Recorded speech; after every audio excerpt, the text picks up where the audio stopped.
So, originally born in LA, lived there for 9 years, and we moved to Charlotte in 2000.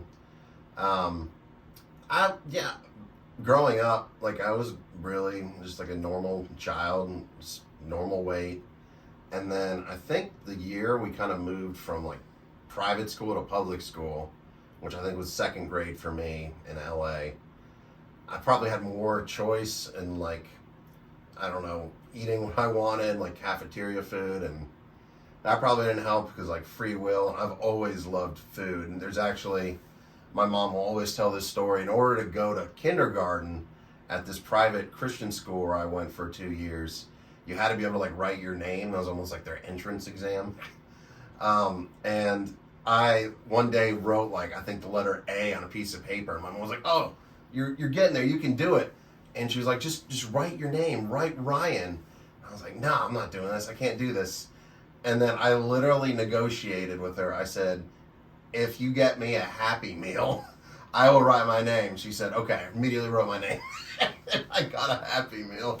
See, I've definitely been addicted to McDonald's in the least since I was 4 or 5 years old. I don't know why. I guess Happy Meal made me happy. I don't know. The marketers at McDonald's. Yeah, they knew what they're doing. They screwed up by not getting the good toys anymore, though, man. You remember that Inspector Gadget toy from the 90s? Like, you had to collect all the parts and put them together. So, like, that was, like, the crack Monopoly game like adults play in McDonald's. Golly. No, I don't remember that. I remember Inspector Gadget.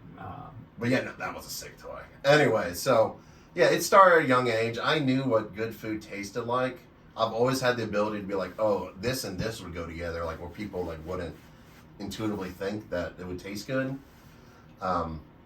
So yeah, I've always enjoyed food. I've always enjoyed researching where to get good food, watching Food Network. Like that was something I did with my grandma growing up.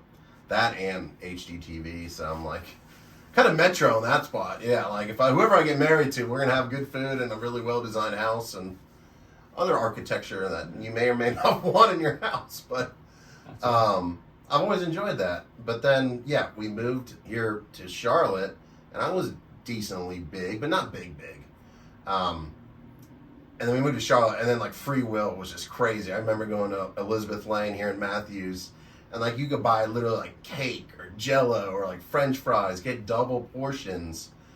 And I was just, like, that blew my mind. And, like, my parents, like, just gave me the money and put it in my account, and they didn't ask questions. They just said, okay, go get lunch. And they gave me money when I was out of money. So it's just like, it's kind of out of sight, out of mind for them.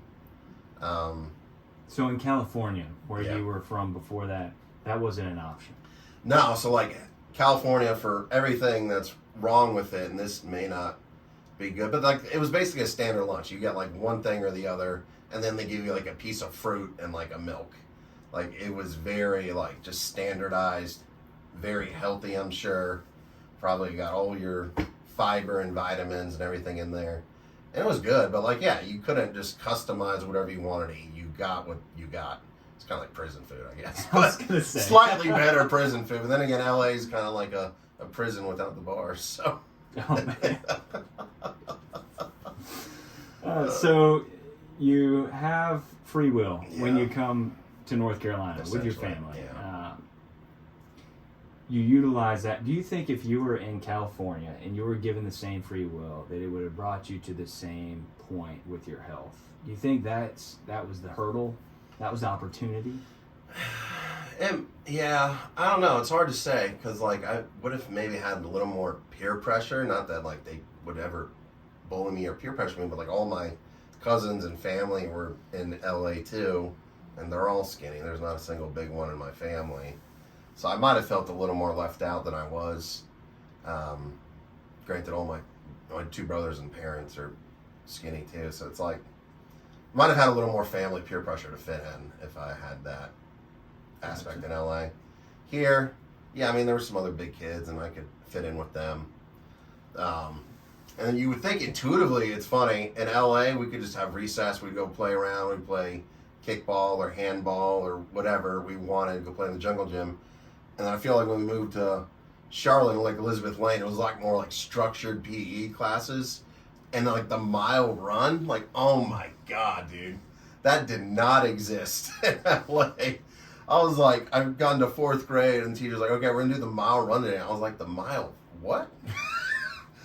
And then my childhood best friend, shout out to Tracy if he's watching, has always been super skinny kid, and he was like instantly my best friend when I moved here in 4th grade, and like he was just able to run it because he'd been doing it his whole life, probably since kindergarten.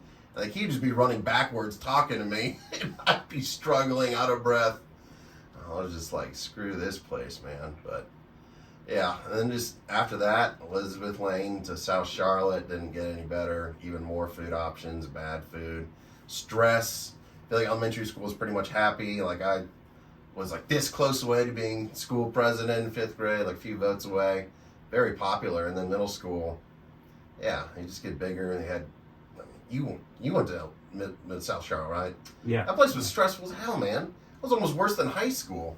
Like all the projects they had, like the IDUs, the interdisciplinary projects they would do, it was just stressful. And then like my family always put like emphasis on academics, so like there was pressure, even in middle school, to get good grades when it didn't really matter. High school obviously matters, but middle school, not so much. So that didn't help. Well, I'm a stress eater. Whenever I get stressed, like comfort food, like, oh, I want a McDonald's cheeseburger, let's get some pizza. Or my parents, yeah, we'd go out as a family and we'd get food, and I just would probably eat more than I should have. And yeah, and they were good parents. I don't think they wanted to discourage me, but like, you can't eat that. Of course they wanted me to be healthy, but like, I guess there's a weird dynamic of, yeah, not being too restrictive, and then also being loving. So tell me about interventions, how your parents tried to help redirect your trajectory. And I know you told me a little bit about some of those early interventions, how they weren't helpful, especially on the mile runs. Maybe there's a story there to unpack. Tell me about So that. speaking of mile runs, oh my God, middle school, when I was getting bigger, my parents, this is back to the loving side trying to help me, took me to, I don't know what they call it, it's basically the fat doctor. Go to the fat doctor. Medi weight loss. Yeah, whatever it is. And so we go there and they tell you you're fat, you need to exercise more, eat less. And they're like, well, we could try something, and let's try metformin, which is like a diabetic drug. And it sometimes helps diabetic people lose weight in addition to like regulating their blood sugar and everything. And so I was like, oh, I guess. Tried it, and all it does is give you diarrhea all the time. And so I'm on this in PE in middle school, already stressed out, and it's already awkward as heck being a freaking tween in middle school. And then they're like, okay, we're gonna go run the mile run. So your boy's got the runs, running the mile run, completely miserable. And like, I complained so much to my mom and hated it. It was funny. We always do that like jump rope, whatever, hoops for the heart or whatever, jump rope, whatever it was. Yeah. And like if Pat Dean, the gym teacher, it was like if we raise X amount, let's just say it was like $500 as a class, we wouldn't do the mile run for the last of the year.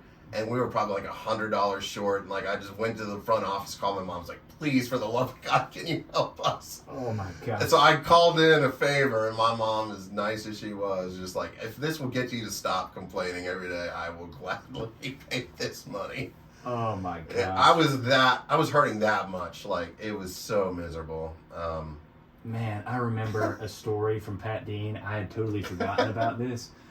Oh man, so I was playing Pee Wee football in middle school. Pat Dean, middle school, yeah. Yeah, PE Pat teacher. Dean and Kristen Kissman. Okay, so I was playing Pee Wee football, and it's like right when testosterone started to pump through my blood, and I was practicing, pads on. I had this coach that was a big man like yourself, and we do the first couple hits, and I knocked him off balance, and he fell on me, and I had a stress fracture in my ankle or foot or something. I was in a boot for a while. As soon as that boot came off, I wasn't cleared to run, but Pat Dean had me run the mile. My mom was so upset. No excuses. Yeah. Play like a champion. So I ran the mile. So I think we could both agree middle school is way more serious than it should have been.